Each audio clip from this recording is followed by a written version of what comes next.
Assalamualaikum warahmatullahi wabarakatuh. Perkenalkan, nama saya Muhammad Roy Safid dengan NIM C012336, kelas manajemen C angkatan 2023.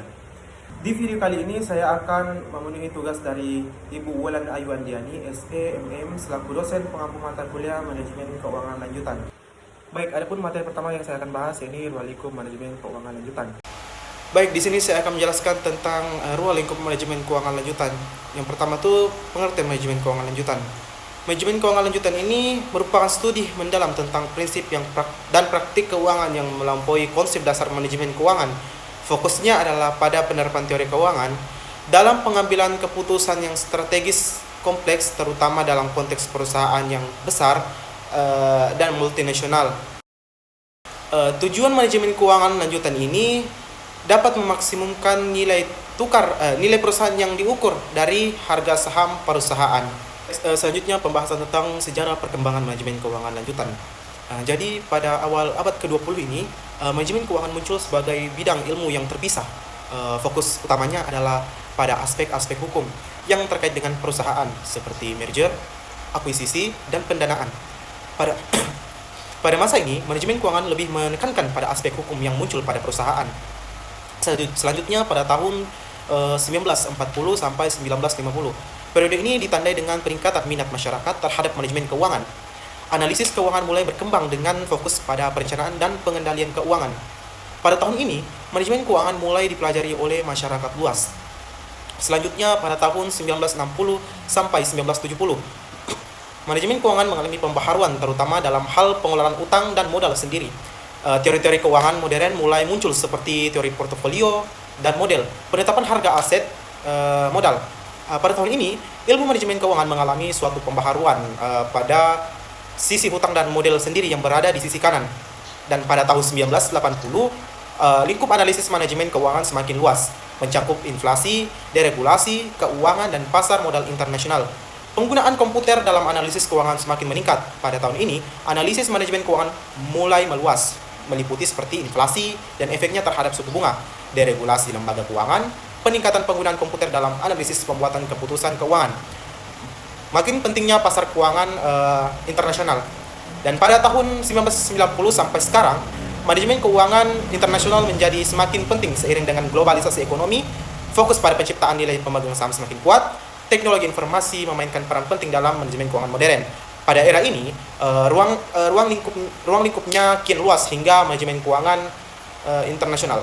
Pembahasan selanjutnya ini tentang perkembangan teori keuangan lanjutan. Yang pertama itu dibahas tentang teori pasar modal. Jadi teori ini menyatakan bahwa harga aset keuangan mencerminkan semua informasi yang tersedia. Ada 3 bentuk. Yang pertama itu efisien pasar, lemah, semi kuat, dan kuat. Teori ini memiliki implikasi besar terhadap strategi investasi. Selanjutnya ada teori struktur modal. Jadi teori ini membahas bagaimana perusahaan membiayai operasinya melalui kombinasi utang dan ekuitas. Teori selanjutnya adalah teori Modigliani adalah lindasan teori ini yang menyatakan bahwa dalam kondisi tertentu struktur modal tidak mempengaruhi nilai perusahaan. Perkembangan selanjutnya memasukkan faktor-faktor seperti pajak, biaya, kebangkrutan, dan keagenannya. Selanjutnya teori dividen. Teori ini berkaitan dengan kebijakan dividen perusahaan dan dampaknya terhadap nilai perusahaan. Teori Modigliani ini juga relevan di sini dengan pandangan bahwa dalam kondisi tertentu kebijakan dividen tidak mempengaruhi nilai perusahaan. Namun faktor-faktor seperti preferensi investor terhadap dividen atau capital gain dan informasi yang terkandung dalam sinyal dividen menjadi pembahasan penting. Selanjutnya teori diskonto atau aliran kas. Teori ini menyatakan bahwa nilai suatu aset adalah nilai sekarang dari aliran kas masa depannya yang didiskontokan. Metode DCF ini banyak digunakan dalam penilaian bisnis dan proyek investasi. Selanjutnya teori agen. Teori ini membahas tentang hubungan antara prinsipal dan agen dan potensi konflik kepentingan di antara mereka.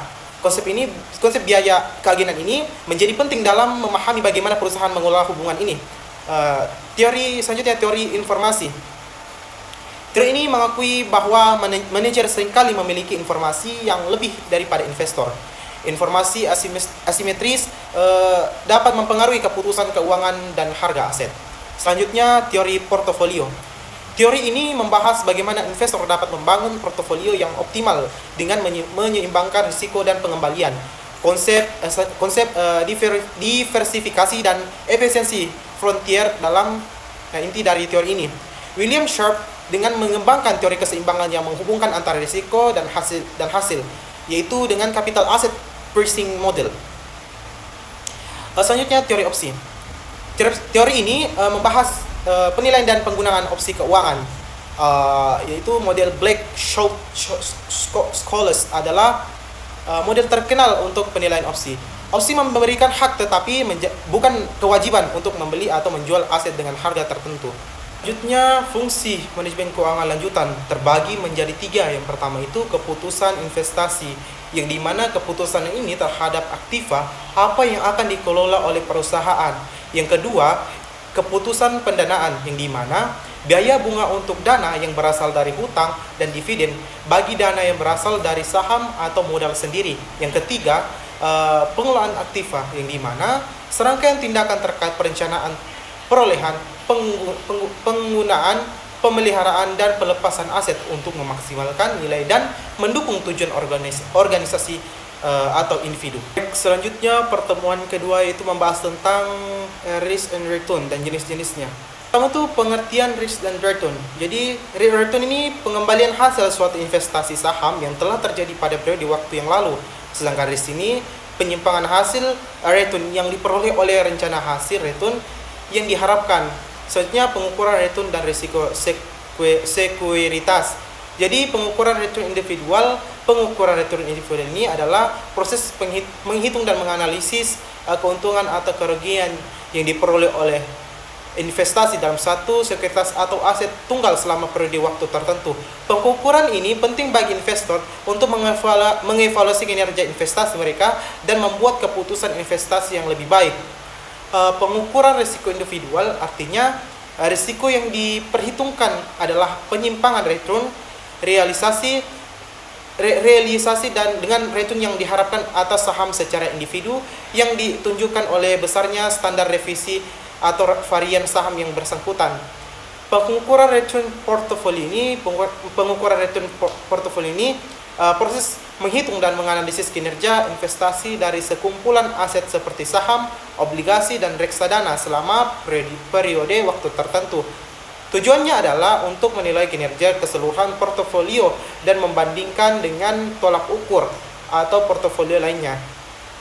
Pengukuran risiko portofolio adalah proses kuantitatif untuk menilai potensi kerugian atau ketidakpastian yang terkait dengan investasi dalam kumpulan aset atau portofolio. Risiko portofolio ini tidak hanya mempertimbangkan risiko masing-masing aset, tetapi juga bagaimana aset-aset tersebut berinteraksi satu sama lain. Tujuan utamanya adalah untuk memahami dan mengelola risiko keseluruhan portofolio. Baik, pembahasan selanjutnya di pertemuan 3 dan 4 tentang saham dan jenis-jenis sahamnya. Yang pertama, pengertian saham. Jadi saham ini adalah bukti kepemilikan sebagian dari suatu perusahaan atau perseroan terbatas. Ini menunjukkan bahwa seseorang memiliki hak atas sebagian dari aset dan laba perusahaan, serta hak suara dalam rapat umum pemegang saham. Ada juga pembahasan selanjutnya ini jenis-jenis saham. Jadi jenis saham ini terbagi menjadi 2. Yang pertama itu saham biasa dan saham preference. Jadi saham biasa ini adalah merupakan surat bukti kepemilikan atau surat bukti penyertaan atas suatu perusahaan yang mengeluarkan emiten. Emiten ini berbentuk seperti perseroan terbatas. Apabila saham biasa ini tersebut diperjualbelikan kepada masyarakat luas melalui bursa efek, berarti perusahaan yang mengeluarkannya sudah go publik dan saham tersebut sudah terdaftar di bursa efek. Saham preference. Jadi selanjutnya itu saham preference. Jadi saham preference ini merupakan surat penyertaan kepemilikan kepemilikan saham yang mempunyai preferensi atau keistimewaan tertentu dibanding saham biasa. Keistimewaan tersebut antara lain mengenai pembayaran dividen dan pembagian kekayaan perusahaan apabila perusahaan yang bersangkutan di likuiditas dibubarkan. Biasanya saham preferen ini memberikan hak kepada pemiliknya untuk memperoleh pembayaran dividen yang tetap sebesar presentasi tertentu tiap tahun. Jika pembayaran tersebut berlangsung selamanya, maka saham preferen ini tersebut tidak mempunyai batas umur atau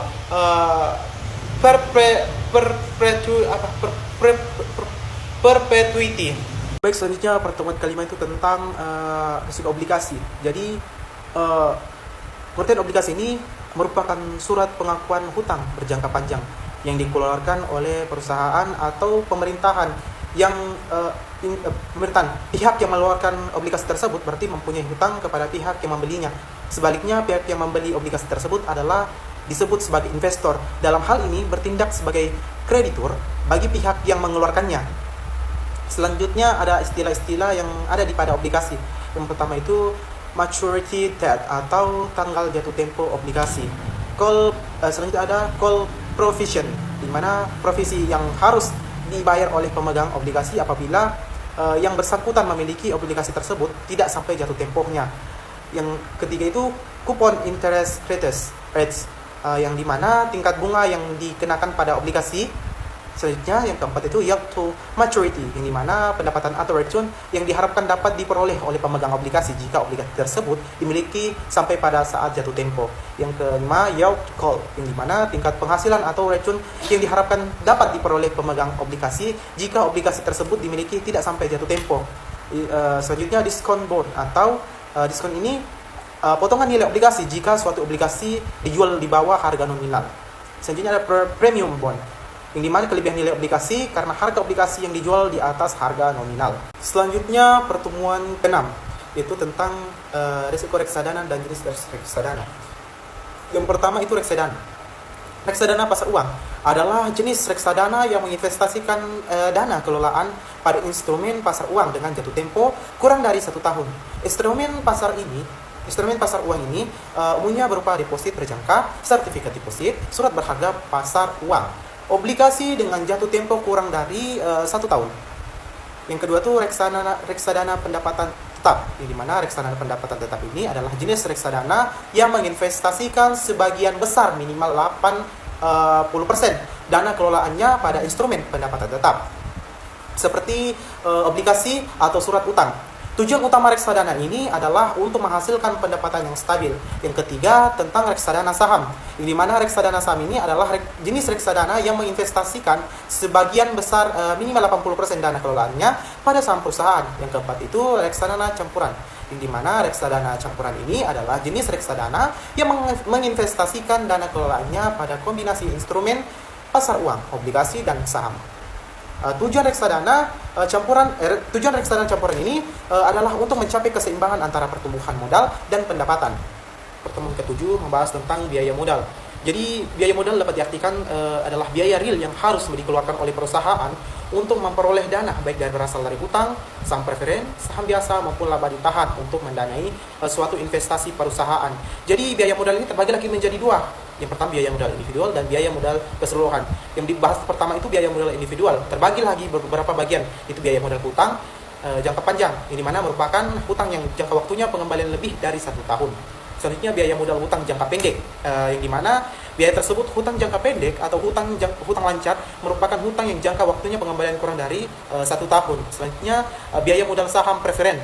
Jadi yang dimana biaya modal preferen ini adalah biaya real yang harus dibayar apabila perusahaan menggunakan dana dengan menjual saham preferen.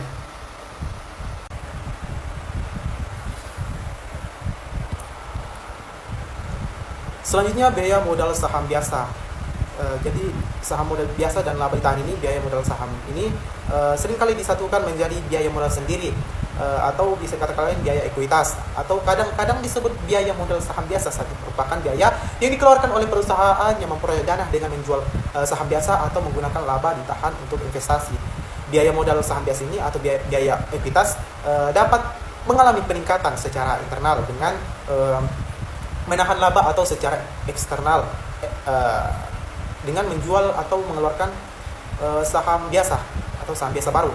Selanjutnya yang dibahas adalah biaya modal keseluruhan. Jadi biaya modal secara keseluruhan ini merupakan biaya modal yang memperhitungkan seluruh biaya atas modal yang digunakan oleh perusahaan. Telah kita ketahui bersama bahwa perusahaan akan menggunakan modal dari sumber modal asing dan modal sendiri. Oleh karena itu, biaya modal yang diperhitungkan merupakan biaya modal dari seluruh jenis modal yang digunakan konsep biaya modal perusahaan secara keseluruhan. Ini bermanfaat dalam kaitannya dengan penilaian usulan investasi jangka panjang. Misalnya, jika kita ingin menentukan proyek investasi yang harus diambil, maka kita dapat menentukan dengan membandingkan besarnya biaya modal yang harus dikeluarkan dengan tingkatan keuntungan yang diperoleh di masa depan. Mungkin pembahasan cukup sampai di sini dan saya akhiri. Wabillahi taufiq wa hidayah. Wassalamualaikum warahmatullahi wabarakatuh.